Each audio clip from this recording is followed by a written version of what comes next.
Topsham liegt etwa 25 Meilen nördlich von Portland im Staate Maine und ist die Heimat von Stockbridge Howlands Familie, die dort ihr Haus, das sogenannte Fort Howland, hatten. Es war ein wichtiger Ort für die Anfänge der sabbatarischen Adventisten. In dieser Stadt lebten in den 1840er Jahren rund 2000 Menschen und die bedeutendste Industrie der Stadt waren die Mühlenfabriken entlang des Androscoggin-Flusses. Stockbridge war in den frühen Jahren ihrer Ehe ein enger Freund von James und Ellen White. Sie verbrachten viel Zeit mit ihm und sie lebten sogar einige Zeit in seinem Haus, das man heute in der Elm Street 7 findet.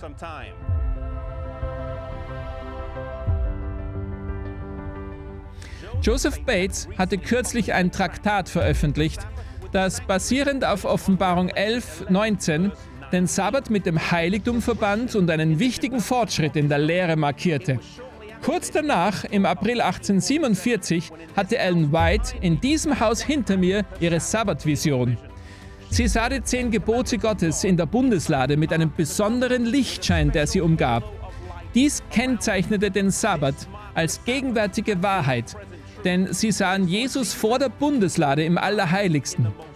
Kurz darauf veröffentlichte James White ein Traktat, das die Ansichten der Begründer des Adventismus aufzeigte, mit dem Titel »Ein Wort an die kleine Herde«.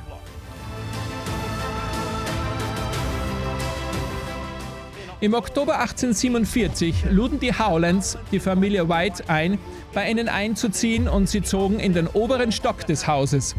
James White bekam einen Job in der Nähe, holte Steine für die Eisenbahn und schnitt Holz für 50 Cent pro Tag. Das war kaum genug, um zu leben, aber er verwendete immer noch einen großen Teil des Geldes, um Traktate zu veröffentlichen, die er mit anderen teilte. In Anbetracht der Armut, in der sie lebten, ist das Opfer dieser frühen Pioniere bemerkenswert. Im Haus der Howlands in Topsham im Staat Maine wurde 1848 auch eine der 6 Sabbatkonferenzen abgehalten. Es war nach dieser Konferenz, als die Whites erkannten, dass sie aufgrund ihres vollen Terminkalenders nicht überall mit ihrem Sohn Henry hinreisen konnten. Also verbrachte er die nächsten Jahre bei den Howlands und erst als seine Eltern nach Rochester in New York gezogen waren, konnte er wieder zu ihnen ziehen. Aufgrund ihrer vielen Reisen und Predigten mussten sie solche Opfer bringen. Im Herbst 1863 kehrten die Whites nach Neuengland zurück und verbrachten einige Zeit im Zuhause der Howlands. Es war schön, wieder mit alten Freunden zusammen zu sein, mit denen sie so viele schöne Erinnerungen aus den letzten 20 Jahren teilten. Die Arbeit, die hier begonnen hatte, war mittlerweile sehr weit fortgeschritten. Die Kirche war nun offiziell organisiert, hatte Verlagshäuser und im ganzen Land bekehrten sich immer mehr Menschen. Als sie an einen Ort zurückkehrten, der sie an die extremen Opfer erinnerte, die sie sowohl finanziell als auch als Eltern hatten bringen müssen, erlitten sie einen schrecklichen Verlust. Während Henry dabei half, die prophetische Karte des Jahres 1863 zu vollenden, indem sie auf den Rücken eines Stoffes klebten, zog er sich eine Erkältung zu, die zu einer Lungenentzündung wurde und zu seinem plötzlichen Tod führte. Das war ein schrecklicher Schock für alle und stürzte die Familie in tiefe Trauer.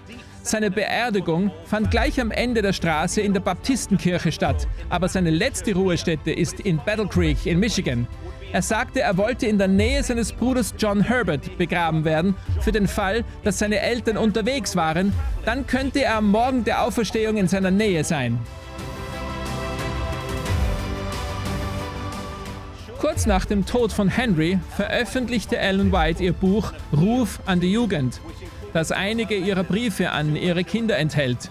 Ellen White schrieb kurz darauf: Aber Gott hat uns in unseren Sorgen getröstet. Und mit Glauben und Mut machen wir weiter mit der Arbeit, die Gott uns gegeben hat, in der Hoffnung, unsere Kinder, die durch den Tod von uns gerissen wurden, in dem Land, in das Tod und Krankheit niemals gelangen werden, wiederzusehen. Wenn Sie einen ähnlichen Verlust in Ihrem Leben erlebt haben, bete ich dafür, dass auch Sie Trost finden können.